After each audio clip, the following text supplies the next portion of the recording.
Baik, sebelumnya,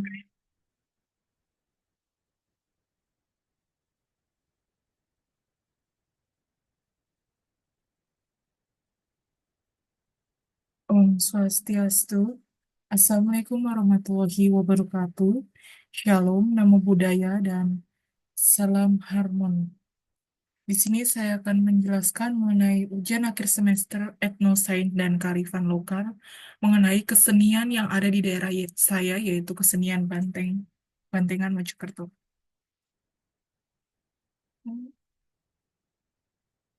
Sebelumnya, Om Swastiastu,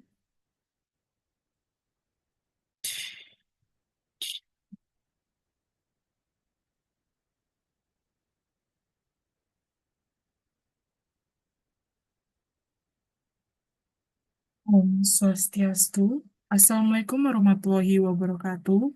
Shalom, Namo Buddhaya, dan salam harmoni bagi kita semua. Jadi di sini saya akan menjelaskan mengenai ujian akhir semester etnosains dan kearifan lokal mengenai kearifan yang ada di daerah saya, yaitu kesenian Bantengan Mojokerto.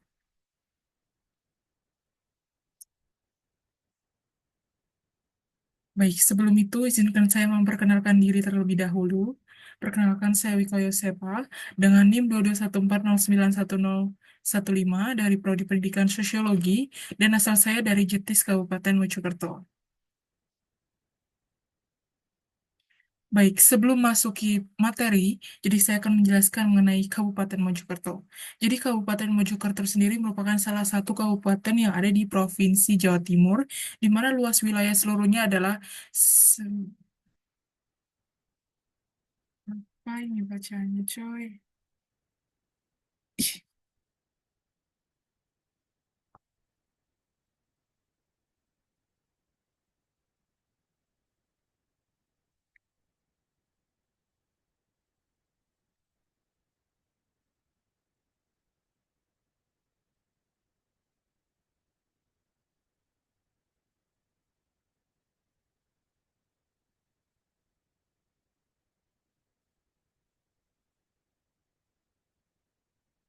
Om Swastiastu, Assalamualaikum warahmatullahi wabarakatuh, Shalom, Namo Buddhaya, dan salam sejahtera bagi kita semuanya, dan salam harmoni. Baik, di sini saya akan menjelaskan mengenai ujian akhir semester etnosains dan kearifan lokal, yaitu kearifan lokal kesenian Bantengan di Mojokerto. Sebelum lanjut kepada pemaparan materi, izinkan saya untuk memperkenalkan diri. Nama saya Yuka Yosepa dengan NIM 224091015 dari Pendidikan Sosiologi dan asal saya dari Jetis Kabupaten Mojokerto. Baik, sebelum memasuki kearifan lokal, jadi saya akan menjelaskan mengenai Kabupaten Mojokerto terlebih dahulu. Jadi Kabupaten Mojokerto merupakan salah satu kabupaten di Provinsi Jawa Timur, di mana luas wilayah seluruhnya adalah 969.360 kilometer persegi atau sekitar 2,9 2,09% luas dari Provinsi Jawa Timur. Daya tarik Kabupaten Mojokerto adalah situs-situs peninggalan Kerajaan Majapahit seperti Candi Beringin Lawang, Candi Tikus, Bajang Ratu, wisata alam, dan juga kesenian. Dan salah satu kesenian yang saya akan bahas di sini yaitu salah satu kesenian Bantengan.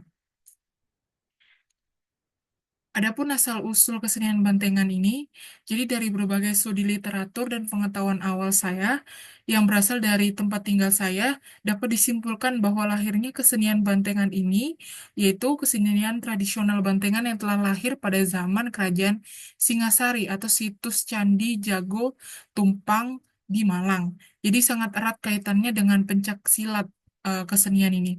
Setelah itu, kesenian tradisional ini berlanjut pada masa pemerintahan kolonial Belanda. Terdapat seorang tokoh bernama Mbah Siran yang membuat topeng bantengan dari tanduk banteng. Jadi bermula dari Mbah Siran yang menemukan bangkai hewan banteng yang terletak di hutan tepi sungai Kromong. Jadi Mbak Siran ini menduga telah terjadi perkelahian antara hewan banteng dan macan yang menyebabkan kalahnya banteng. Beliau menemukan banteng, keadaan bangkai beliau mengambil bangkai tengkorak kepala banteng dan membawa pulang. Tenggorok kepala banteng ini kemudian digunakan sebagai topeng bantengan. Jadi cerita tersebut menjadi awal sebuah ide dalam terbentuknya kesenian bantengan. Kesenian bantengan ini muncul sebagai kamuflase dari kegiatan pencaksilat yang dulunya dilarang keras untuk diadakan pada masa pemerintahan kolonial Belanda. Sehingga supaya tidak diketahui oleh Belanda pada saat itu, maka pencaksilat diwujudkan dalam bentuk kesenian. Karena Belanda memiliki peraturan bahwa orang gila bebas dari hukum, oleh sebab itu adegan dadi atau kesurupan muncul sebagai salah satu bagian dari kesenian bantengan. Jadi adegan dadi ini bisa saja asli dan juga bisa saja tidak asli. Berikutnya adalah alur pertunjukan kesenian bantengan. Yang pertama yaitu ritual berdoa. Jadi sebelum mulai kesenian ini tentunya terdapat ritual atau meminta restu kepada leluhur sebelum bantengan dimulai, supaya acara berjalan lancar dengan memberikan sesaji. Hal ini dilakukan oleh pawangnya.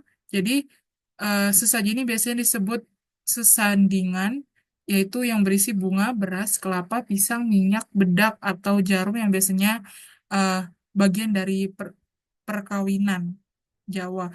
Jadi kesenian ini dimainkan oleh dua orang. Orang pertama di bagian depan memegang kepala banteng dan orang kedua bagian belakang atau ekor banteng.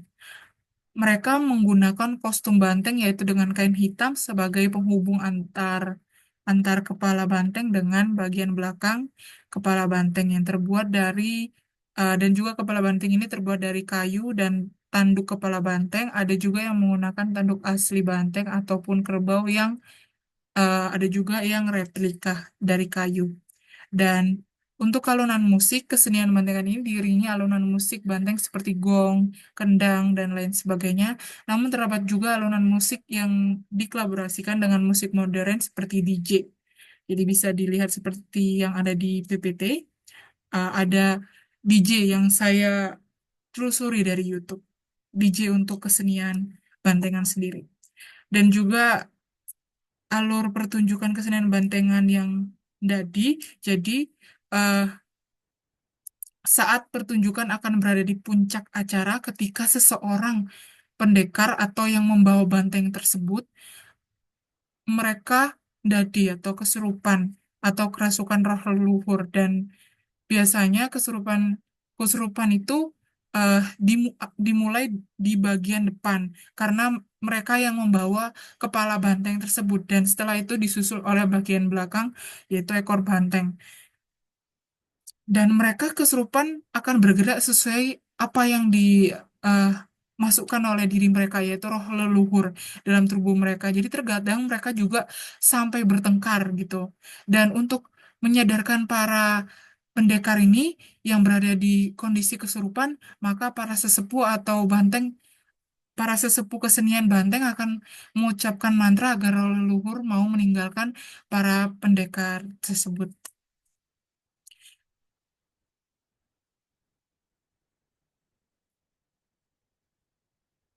Dan selanjutnya, ada makna simbolik dari kesenian bantengan. Jadi, topeng banteng dan tarian banteng. Jadi, topeng banteng melambangkan nasib rakyat pada masa penjajahan. Dan topeng banteng dipilih untuk menggambarkan kekuatan kerjasama di antara mereka. Dan alasan memilih simbol ini karena banteng dianggap sebagai hewan yang dikenal memiliki rasa solidaritas yang begitu tinggi. Dan juga tarian banteng mengekspresikan keterampilan dan juga menjadi senjata utama rakyat dalam menghadapi penjajahan pada masa itu. Jadi penggunaan pencak silat dalam selah bantengan mencerminkan kenyataan masa lalu ketika masyarakat Indonesia tidak memiliki senjata apapun untuk melawan penjajah. Oleh karena itu, pencak silat menjadi simbol keberanian dan ketangguhan dalam melawan terhadap penindasan kolonial. Dan berikutnya ada topeng harimau dan juga tarian harimau. Jadi, kostum harimau ini menunjukkan bahwa penguasa kolonial digambarkan dengan topeng harimau yang melambangkan bahwa kekuasaan di hutan rimba tempat semua binatang tunduk pada kehadirannya. Hal ini mencerminkan dominasi yang dilakukan oleh penduduk kolonial terhadap penduduk asli, di mana para penjajah diwakili oleh hutan rimba, yaitu harimau, yang menunjukkan bahwa hukum rimba atau asas karma sangat berlaku di dalamnya. Dan juga tarian singa ini melambangkan tekanan yang kuat yang dilakukan oleh pasukan kolonial. Jadi gerakan pasukan kolonial yang begitu lincah menggambarkan keunggulan dan keuntungan mereka dalam konflik. Hal ini mencerminkan dominasi kekuatan kolonial yang sangat besar dalam menekan penduduk asli dengan pertambahan kokoh seperti gerakan harimau. Dan berikutnya ada alunan musik. Jadi, alunan musik dalam kesenian bantengan dimaknai sebagai penyemangat perlawanan yang terus dijunjung tinggi oleh masyarakat terhadap penjajahan.